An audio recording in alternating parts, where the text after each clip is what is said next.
ही मोठी बातमी आहे अवकाळीबाबतची। राज्यामध्ये गेल्या 2 दिवसांपासून हवामानामध्ये वेगानं बदल झालेत। ठिकठिकाणी विजांच्या कडकडाटासह अवकाळी पाऊस कोसळतोय। मराठवाड्यातील बीड, पाटोदा आणि वडवणीसह ठिकठिकाणी अवकाळीनं जोरदार हजेरी लावली आहे। या पावसामुळे रब्बी हंगामातील पिकांना फटका बसलाय। पावसाचा थेट परिणाम पिकांवर होत असल्यामुळे शेतकऱ्यांची चिंता वाढली आहे। विकास माने आपले प्रतिनिधी आपल्या सोबत आहेत। विकास, कुठल्या भागामध्ये सध्या पाऊस झालेला आहे आणि काय अपडेट्स आहेत याबाबतचे? आत्ताच पाहिजेनुसार महाराष्ट्रासाठी हवामान खात्याकडून आतापर्यंतची सर्वात मोठी आणि डेंजर धक्कादायक बातमी देण्यामध्ये आली आहे।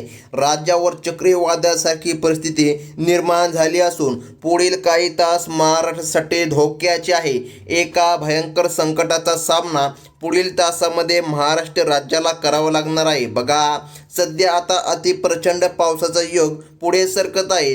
हे संकट मुंबईच्या दिशेने योगाने येत असून वाऱ्याचा योग 150 किलोमीटरपर्यंत पोहोचण्याची शक्यता आहे। डायरेक्ट हवामान अंदाज हवामान खात्याच्या माध्यमातून पंजाबजी रावडक यांनी सादर केला आहे। या वादळाचा पहिला मोठा थडका रत्नागिरी जिल्ह्याला बसणार आहे। बघा, सरकारच्या माध्यमातून स्पष्टपणे आता सांगण्यामध्ये आले, पुढील काही तास महाराष्ट्रामधील या 12 जिल्ह्यांसाठी धोक्याचे आहे। जर या 12 जिल्ह्यामधून तुम्ही आपला व्हिडिओ बघत असाल, तुमच्यासाठी धक्कादायक बातमी आहे। बघा, सरकारच्या माध्यमातून हवामान खात्याने शेतकऱ्यांच्या मोबाईलमध्ये मेसेज टाकायला पण सुरुवात केली आहे की पुढील काही तास धोक्याचे आहे आणि पुढील काही तासामध्ये अतिप्रचंड पाऊस होऊ शकतो। आता लक्षामध्ये घ्या, हा पाऊस नेमकं कोणत्या 12 जिल्ह्यामध्ये येणार आहे, कोणते ते 12 जिल्हे आहे ज्या 12 जिल्ह्याला हाय अलर्ट सरकारच्या माध्यमातून देण्यामध्ये आला। बघा, काही असे जिल्हे आहे जिथे डायरेक्ट रेड अलर्ट पण देऊन टाकला आहे। आता शेतकरी बांधवांनो, बघा, जर तुम्ही शेतामध्ये असाल तर बघा, तुमच्यासाठी धक्कादायक बातमी आहे, कारण की हा पाऊस कोणताही नैसर्गिक पडणारा पाऊस नाही, हे चक्रीवादळ पाऊस आहे। बघा, हवामान खात्याने दिलेला हा तातडीचा अलर्ट आता चुकणार नाही, कारण की बघा, अरबी समुद्रामध्ये कमी दाबाच्या पट्ट्याचे रूपांतर एका विनाशकारी चक्रीवादळामध्ये सध्या झाल्याचं आपल्याला पाहायला मिळत आहे। या संकटामुळे किनारपट्टीवरील घरांचे पत्रे देखील उडू शकतात। आता लक्षामध्ये घ्या, आता जे मच्छीमार आहे यांना पण या ठिकाणी समुद्रामध्ये जाण्यापासून थांबवण्यामध्ये आलं आहे। आता याचं कारण लक्षामध्ये घ्या, समुद्रामध्ये पण अतिप्रचंड वाऱ्यामुळे मोठ्या लाटा उसू शकतात आणि या ठिकाणी शेतकऱ्याला डायरेक्ट हाय अलर्ट देण्यामध्ये आला, कारण की घरामधील पत्रे देखील उडू शकतात आणि जुने घरे कोसळण्याची देखील भीती आहे। बघा, आता या 12 जिल्ह्यामध्येच हे संकट येणार आहे, त्यामध्ये सिंधुदुर्ग जिल्हा पण येत आहे। काही दिवसात परिस्थिती अधिक गंभीर होणार असून तेथे वादळी पाऊस पडणार असा अंदाज हवामान खात्याच्या माध्यमातून पंजाबजी रावडक यांनी दिला आहे। नागरिकांनी घराबाहेर पडणे टाळावे असे आवाहन देखील करण्यामध्ये आले आहे। बघा, विनाशकारी वारे आणि ढगफुटी सदृश्य पाऊस यामुळे अनेक जिल्ह्यामध्ये पूर देखील येण्याची शक्यता आहे। आता बघा, आतापर्यंत पावसाला काय लागल्या नाही, ऐन उन्हाळ्यामध्येच हा पाऊस या ठिकाणी पडत आहे। तर अशी 150 किलोमीटरपर्यंत योगाने वारे वाहणारे बघा मोठे विध्वंस घडून आणू शकतात। आता पुढील जिल्हा सरकारने सांगितला रायगड जिल्हा। बघा, रायगड जिल्ह्यामध्ये सुद्धा हवामान खात्याने हाय अलर्ट दिला आहे। बघा, आता या जिल्ह्याच्या भागामध्ये पाणी साचणार असून तेथे वादळी पाऊस खूप पडणार आहे। यामुळे वीज पुरवठा देखील खंडित होऊ शकतो आणि इंटरनेट सेवा देखील विस्कळीत होऊ शकते। त्यामुळे आत्ताच आपले मोबाईल पूर्णपणे चार्ज करून ठेवा, कारण जेव्हा जेव्हा हे चक्रीवादळ घुसते तेव्हा संपूर्ण मोबाईल ऑटोमॅटिक बंद पडतात किंवा या ठिकाणी लाईट जाते। आता लक्षामध्ये घ्या, चक्रीवादळाचा हा धोका आता जमिनीच्या दिशेने पुढे सरकत आहे। या वादळाचा प्रभाव कोकण किनारपट्टीवरील बघा, आता या ठिकाणी मुंबईमध्ये सुद्धा आता होणार आहे। लक्षामध्ये घ्या, कोकण किनारपट्टी या ठिकाणी जी काय आहे इथे देखील या वादळाचा प्रभाव असणार। बघा, तिथून या ठिकाणी मुंबईपर्यंत देखील याचा हाहाकार माजणार आहे। बघा, या भागामध्ये हाय अलर्ट ते डायरेक्ट रेड अलर्ट मुंबईसाठी सरकारने घोषित केला। तेथे येत्या काही दिवसामध्ये वादळी पाऊस खूप पडणार आहे। घराच्या खिडकी आणि दरवाजे आत्ताच नीट बंद करून ठेवा, कारण वाऱ्याचा योग प्रचंड असल्याने घरांचे मोठे नुकसान होण्याची देखील शक्यता नाकारता करता येत नाही. डायरेक्ट हवामान खात्याच्या माध्यमातून अलर्ट आता जारी करण्यामध्ये आला.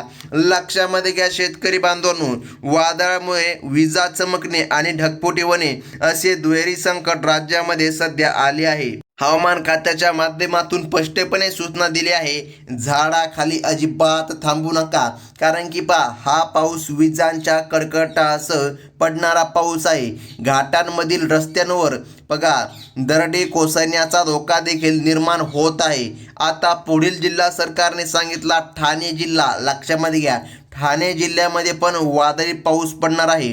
डोंगराळ भागामध्ये राहणाऱ्या नागरिकांनी विशेष सतर्क राहावे आणि शक्यता असल्यास सुरक्षित स्थळी स्थलांतर करावे. प्रशासनाची यंत्रणा सध्या झाली आहे. जर काही आपत्ती घडली तर सरकारने एक टीमची नेमणूक केली आहे.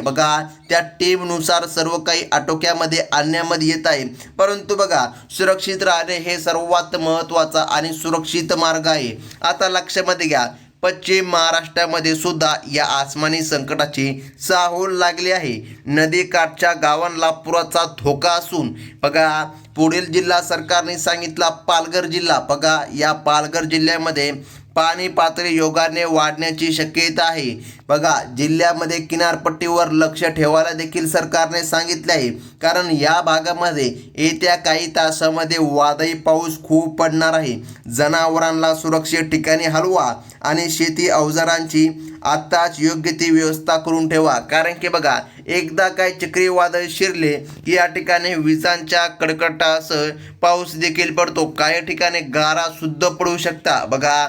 असा अंदाज हवामान खात्याच्या माध्यमातून आता सांगण्यामध्ये आला. पुढील जिल्हा अतिशय महत्त्वाचा आहे. पुढील जिल्हा कोणता आहे तर लक्षामध्ये घ्या शेतकरी बांधवांनो, मध्य महाराष्ट्रामधील जिल्ह्यांवर सुद्धा या चक्रीवादळाचा परिणाम दिसून येणार आहे. जर हे जिल्हे किनारपट्टीपासून दूर असले तरी 100 ते 150 किलोमीटर वेगाने वारे वाहतील. असा अंदाज हवामान खात्याने सांगितला आहे.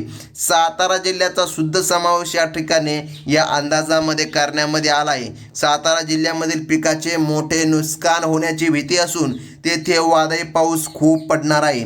शेतकऱ्यांनी पावसाच्या वेळी झाडाखाली उभे न राहता एका मोकळ्या जागेवर देखील तुम्ही उभे राहू शकता किंवा या ठिकाणी तुम्ही एक ठिकाणी चांगल्या इमारतीमध्ये राहू शकता. कारण की हे वादळी संकट आहे आणि या ठिकाणी या वादळामुळे शेतामधील झाडे देखील कोसळू शकतात. विजेचे खांब देखील या ठिकाणी पडू शकता. वीज देखील खंडित होऊ शकते. त्यासोबत आता पुढील भाग या ठिकाणी सरकारच्या माध्यमातून अलर्ट मोडमध्ये देण्यामध्ये आला. तो म्हणजे की मराठवाडा आणि आसपासच्या परिसर या भागामध्ये सुद्धा हवामान या ठिकाणी योगाने बदल होताना दिसत आहे. चक्रीवादळाच्या प्रभावामुळे ढगांचा मोठा समूह या भागाकडे एकत्र सरकत आहे.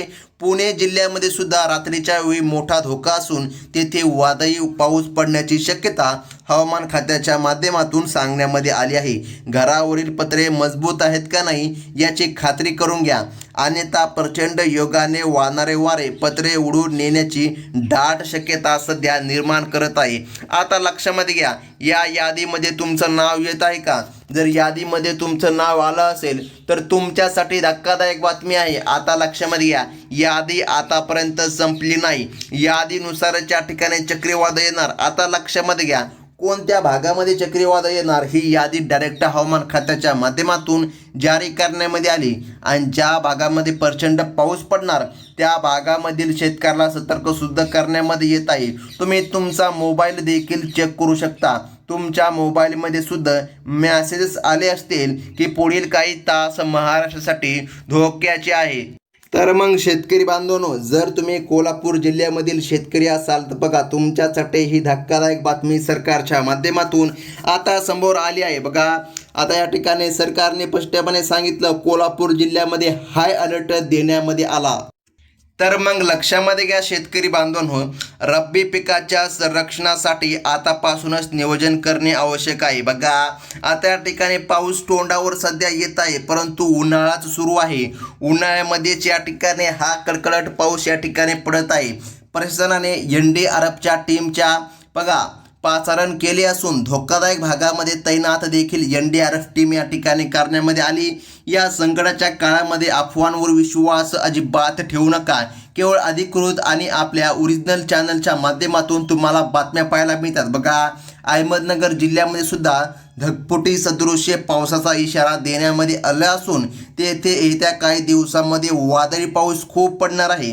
घरातील लहान मुले आणि वयस्कर व्यक्तींची विशेष काळजी घ्या, कारण बघा रात्र आता जड जाणार आहे. हा पाऊस या ठिकाणी दिवसभरामध्ये जरी नाही आला तर रात्री या ठिकाणी काही जिल्हे वाहून जाण्याची शक्यता डायरेक्ट हवामान खात्याच्या माध्यमातून देण्यामध्ये आली. समुद्रामध्ये लाटा उंच उसळणार असून मच्छीमारांना समुद्रात न जाण्याची सक्ती आणि ताकद देण्यामध्ये आली आहे.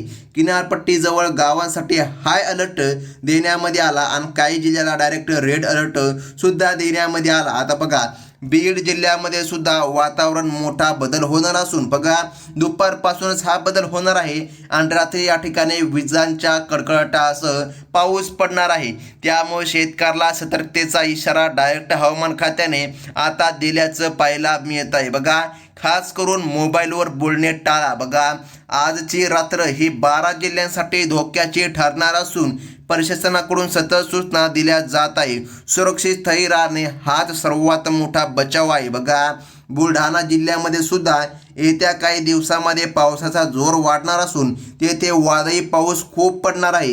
घरात मेणबत्त्या, टॉर्च आणि पिण्याच्या पाण्याचा साठा तयार ठेवा, कारण वीज पुरवठा बराच काळ या ठिकाणी खंडित देखील राहू शकतो. सध्या हवामान खात्याच्या माध्यमातून सूचना देण्यामध्ये येत आहे. त्यासोबत बघा, आता तुम्ही बुलढाणा जिल्ह्यामधून असाल तर तुमच्यासाठी धक्कादायक बातमी या ठिकाणी ही नक्कीच असेल. उत्तर महाराष्ट्रामधील जिल्ह्यांमध्ये सुद्धा चक्रीवादळाचा अंशतः परिणाम पाहायला मिळेल. वाऱ्याचा योग काही भागामध्ये कमी असेल तर काही भागामध्ये जास्त असेल, परंतु या 12 जिल्ह्यामध्ये आता या ठिकाणी मोठा पाऊस पडणार असं हवामान खात्याच्या माध्यमातून डायरेक्टली सांगण्यामध्ये येत आहे. बघा, शेवटी हे संकट संपूर्ण महाराष्ट्र राज्यासाठी एक परीक्षा आहे. बघा, जिल्ह्यांची यादी मोठी असली तरी प्रत्येकाने आपल्या पातळीवर सतर्क राहणं गरजेचं आहे. राज्याच्या विविध भागामध्ये ढगांचा गडगडाटा वाढणार असून तिथे वादळी पाऊस खूप पडणार आहे. येत्या काही दिवसाच्या हवामान अपडेट अशाच या ठिकाणी तुम्हाला पुढे देखील बघायच्या असतील तर आत्ताच आपल्या चॅनलला सबस्क्राईब करून ठेवा. बघा, कारण अशाच महत्त्वाच्या बातम्या तुम्हाला पुढे देखील या चॅनलच्या माध्यमातून कळविल्या जातात. ही होती महत्त्वाची बातमी. धन्यवाद.